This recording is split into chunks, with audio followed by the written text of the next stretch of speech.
시작하겠습니다. 지난 연말에 위성정당 아웃 그때 참 윤석열 그때 탄핵 소추안 가결되는 날 하고 다시 이제 오늘 토크를 하는데 그때 위성정당 아웃이 사실은 탄핵에 가려져 가지고 참 빛을 못 봤는데 이제 요 며칠 사이에 다시 위성정당 문제가 떠가지고 다시 약간 조명을 받고 그다음에 이제 대통령제의 종언 이 제목도 사실은 처음에 내랄로머 제7공화국을 강조하다가 이제 사람들이 제7공화국 뭐 아무 사람들이 개헌이란 말도 마찬가지지만 제7공화국이란 말도 그 공화국의 핵심적인 내용은 아무도 이야기 안 하고 개헌의 핵심적인 내용도 아무도 이야기 안 하고 대표적으로 이제 한덕수 같은 경우에 뭐 개헌 이야기하는데 내용은 하나도 없어요. 내용은 여러분 의견을 받겠습니다. 그런 이야기하고 그러니까 모든 공약이 그러니까 그렇죠. 개헌은 개헌인데 핵심적인 내용이 가장 중요한데 아무도 그런 얘기를 하지 않고 그래서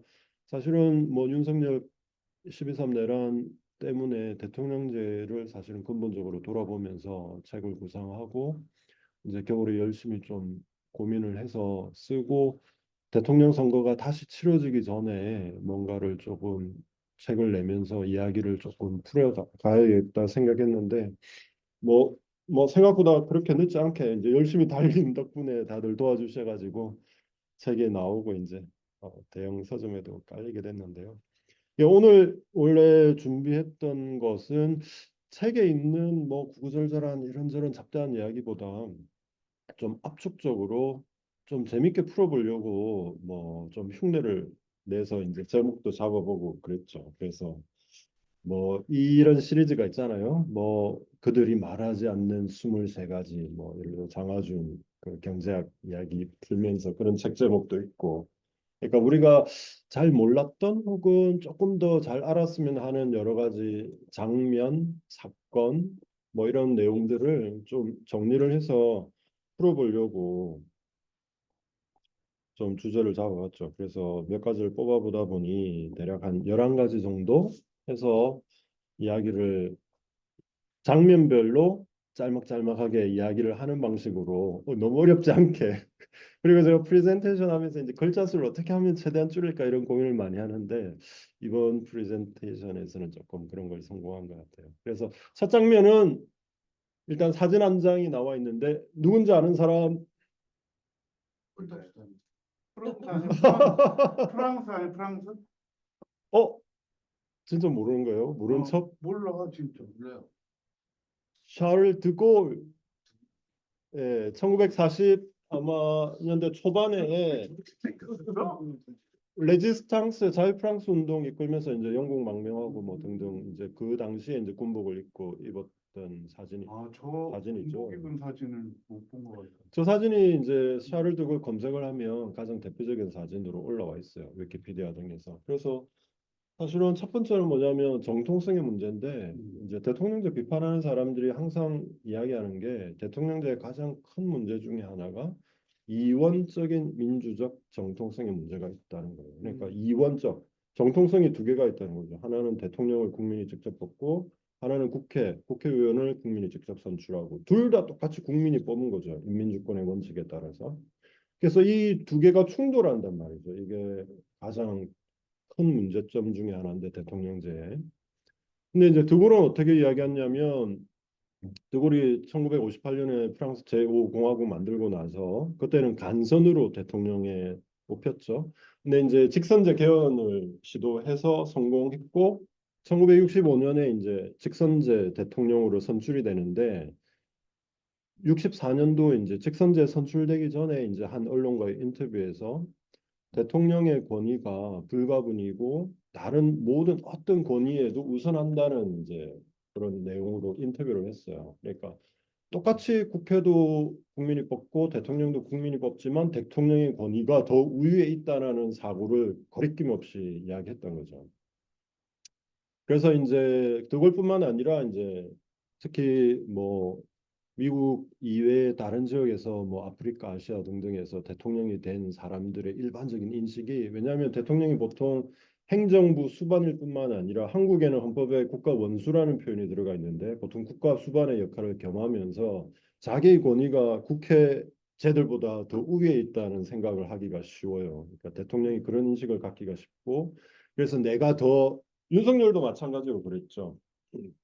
그래서 이건 나의 통치행위다. 뭐 계엄이든 뭐든 이런 비상대권을 갖고 있다고 생각했고 그래서 그런 게 있는데 이제 드골 같은 경우에도 이제 그런 사고를 명확하게 이제 이야기했죠. 참 웃긴 게 그래서 프랑스가 이제 1965년에 대통령 선거를 처음으로 하게 되는데 그 전에는 프랑스 제5공화국 되기 전에는 이제 3공화국, 4공화국 다 의회제였거든요. 음. 근데 이제 이게 보면 드골 이전에도 직선 대통령이 있었어요. 우리가 잘 아는 사람. 나폴레옹.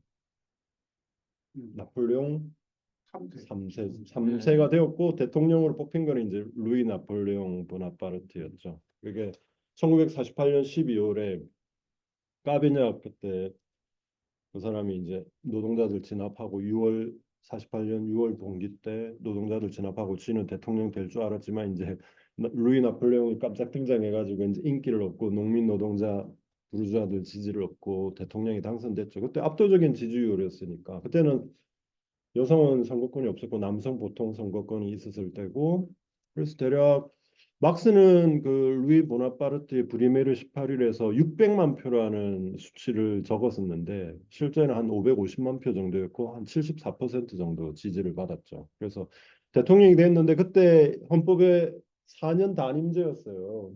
그래서 루이 나폴레옹 보나파르트가 이제 1951년 12월 2일 날 12월 3일보다 하루 일찍 이제 친위 쿠데타를 일으켰죠. 그게 가장 대표적인 거였고. 그래서 1848년 대통령 선거 이후에 1965년에 이제 드골이 처음으로 이제 직선 대통령이 되었던 거죠. 그래서 근데 이제 드골 이야기하니까 이제 2차 대전 때 이런저런 뭐 여러 가지 여담들이 많은데 루스벨트가 한 편지에서 이제 드골을 얘가 좀 자기가 메시아인 줄 착각하는 메시아 컴플렉스가 있다 이제 이런 식으로 음. 드골을 뭐라 하기도 하고 처칠도 사실은 이 드골을 굉장히 싫어했더라고요. 그러니까 좀 둘 다 보면 처칠도 마찬가지로 좀 자기 그 자아가 굉장히 비대한 사람이었고 이제 자기하고 좀 비슷하다고 생각해서 그랬는지 처칠은 옛날에 어떤 한 편지에서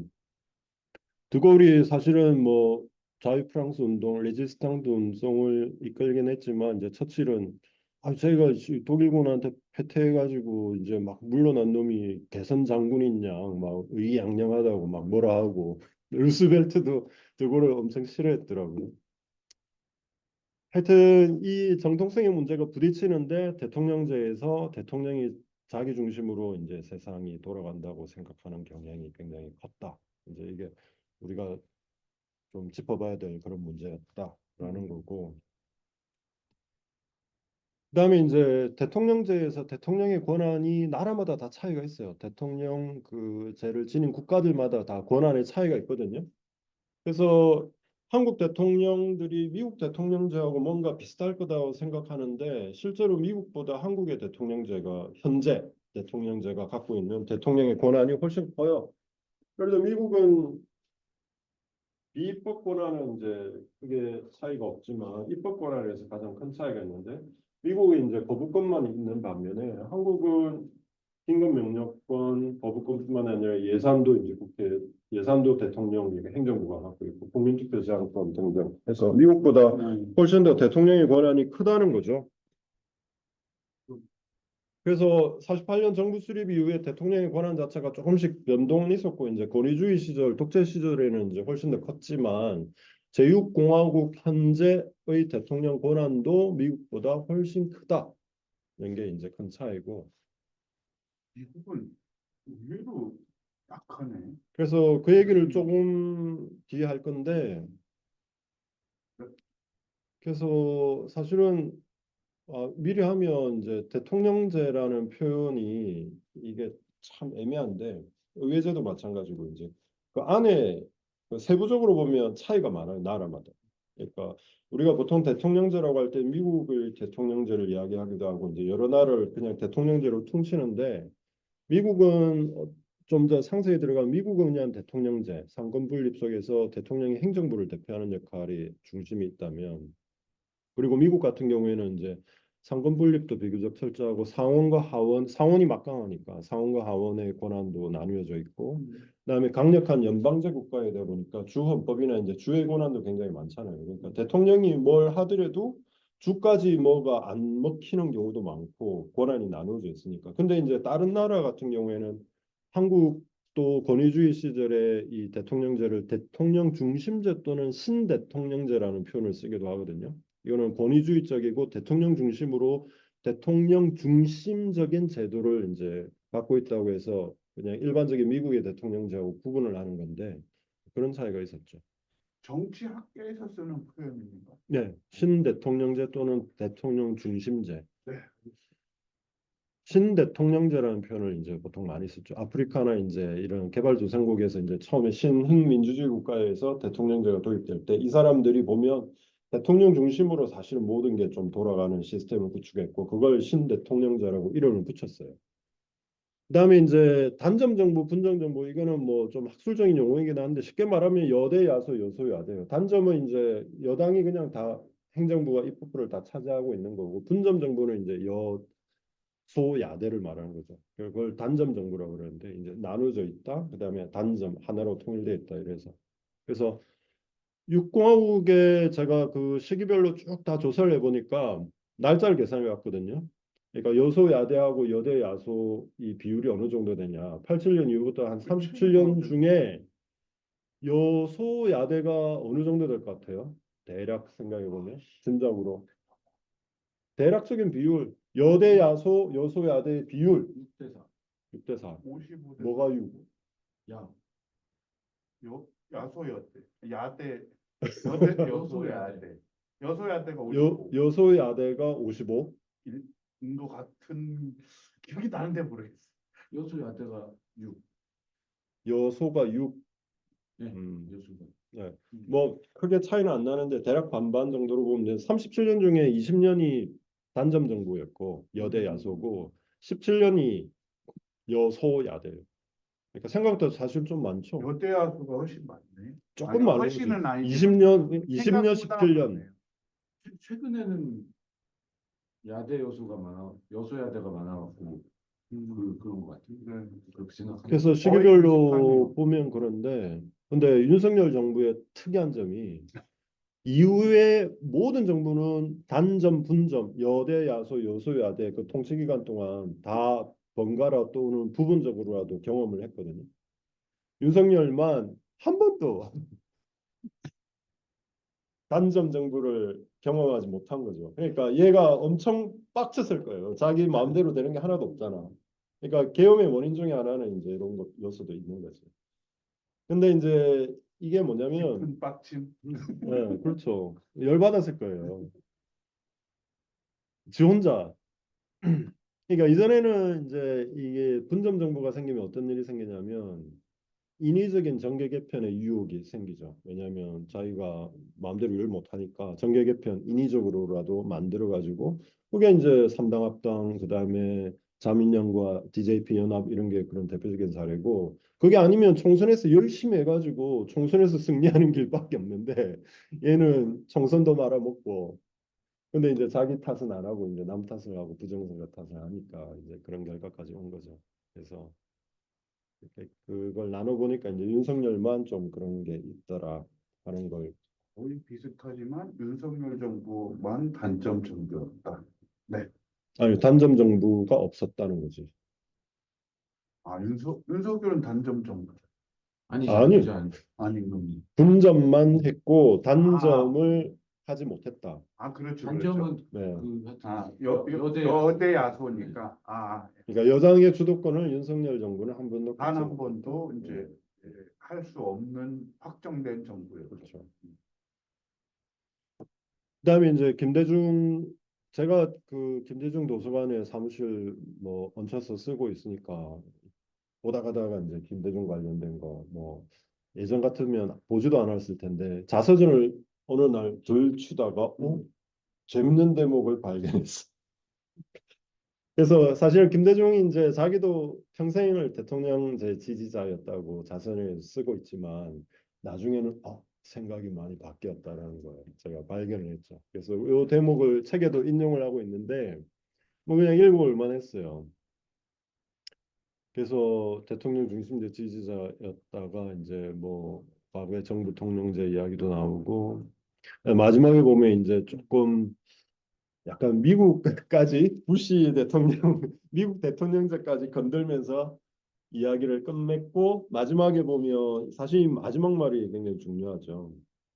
그러니까 문명과 이성을 발달시켰어도 지도자의 잘못 하나 바로잡을 수 없음이 속상하다. 그게 어떤 속성이라면 권력의 속성이라면 제도를 통해 예방책을 모색해야 할 것이다. 김대중의 뭐 오록이나 여러 가지 뭐 했던 발언들 가운데 참 와닿는 거를 뭐 그렇게 많이 찾을 수는 없겠지만 그래도 이 대목은 조금 와닿고 사람들한테 조금 알려주고 싶었던 마음이 생겼죠. 보통 사람은 아니에요. 예. 그래서 사실은 미국 이야기는 조금 많이 나간 이야기일 수도 있어요. 그렇죠. 사실 이 얘기는 뭐 여기다가 보면 트럼프 이야기도 넣어서 할 수 있을 거고 그다음에 책에도 썼지만 김대중이 좀 더 지금까지 오래 살아가지고 윤석열의 난까지 봤다면 확고한 대통령제 폐지론자가 되지 않았을까 이런 생각을 해봤죠.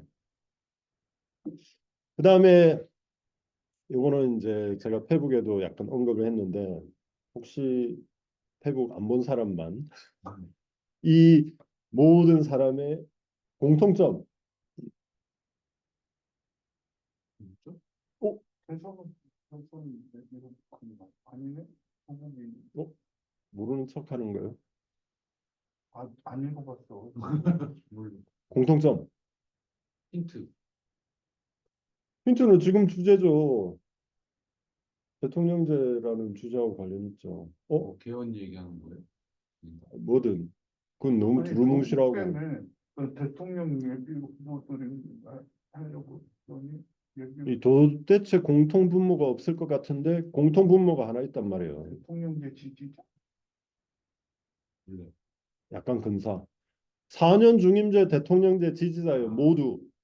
4년 중인데. 예. 오케이. 물론 더 강론으로 들어가면 예를 들어 뭐 대선 총선 시기를 뭐 엇갈리게 하느냐 같이 하느냐 약간 2년치. 차이는 있는데 오케이. 어쨌든 큰 틀에서는 모두 주요 정치인들이 대선 후보들이 4년 중임제를 지지하고 있다는 거죠. 그래서 4년 중임제 이 사람들이 다 지지하면 금방 될 것 같긴 한데 다들 이재명도 했어요?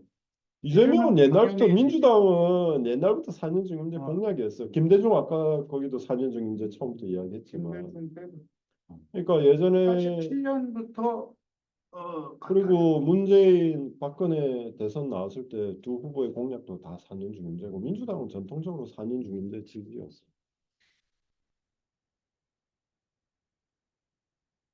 자, 근데 이제 문제는 4년 중임 대통령제 개헌이 개혁이라고 볼 수 있느냐라는 거죠. 그래서 책에서는 이제 4년 중임 대통령제 비판하는데 핵심은 두 가지예요. 4년 중임 대통령제 지지하는 사람도 두 가지 핵심적인 근거를 드는데 하나는 정책의 연속성. 그러니까 4년 중임이니까 잘하면 8년까지 정책을 끌고 갈 수 있다는데 이게 근데 애매한 게 뭐냐면 그거는 4년 중임이 가능하다는 전제에서 할 수 있는 이야기. 아무런 보장이 없어. 그렇죠. 대표적으로 우리가 미국 예를 볼 수 있는데 미국에 지금 현재 트럼프까지 보면 45명의 대통령이 있었는데 그중에 중임 혹은 연임에 성공한 대통령이 얼마 정도 될 것 같아요? 몇 명 정도? 45명 중에 30%. 30%, 나는 10명 안쪽. 10명. 25. 음. 야, 퀴즈 어려워. 씨. 45명 중에 20명만 재선 성공했어요. 많이 했네. 그래도. 많이 한 생각보다 거야. 많네. 그런데 예를 들어 이제 4년 중임제 정책의 연속성 이야기하는데 오히려 연임이 그러네. 보장이 안 되는데 오히려 5년보다 더 줄어들 수도 있고 짧죠. 잘하면 8년까지도 갈 수 있지만 그 연속성이라는 것 자체가 4년 중임이라는 구조 자체가 연속성을 보장하는 건 아니라는 거죠. 그다음에 또 이 얘기하면서 가장 많이 주장하는 게 책임성을 말하는데 4년 뒤에 책임을 물을 수 있다. 얘도 이것도 웃기죠. 왜냐하면 4년 뒤에 못하면 이제 떨어지면 그만인데 그거는 연속성도 확보도 안 되고 4년 뒤에 선거가 다시 다가오기 때문에 첫 해 1년을 어리버리하다 보내고 마지막 해는 또 선거 준비한다고 보내고 근데 그것만이 아니라 4년 뒤에 자기가 다시 선택을 받아야 되기 때문에 4년 동안 재집권 재선 프로젝트에 올인할 수 있다는 거예요. 그러니까 정책의 연속성이니 장기적 방향이니 뭐 이런 걸 떠나서 오히려 대통령 재임 기간 동안 선거운동만 계속 할 수 있는 거야 4년 뒤에. 이제 그런 단점에 대해서 이게 이야기를 안 하는 거죠. 그래서 4년 중임제를 할 거면 그냥 차라리 5년 단임제 그냥 계속 한다고 해라. 그게 차라리 낫다. 이제 이런.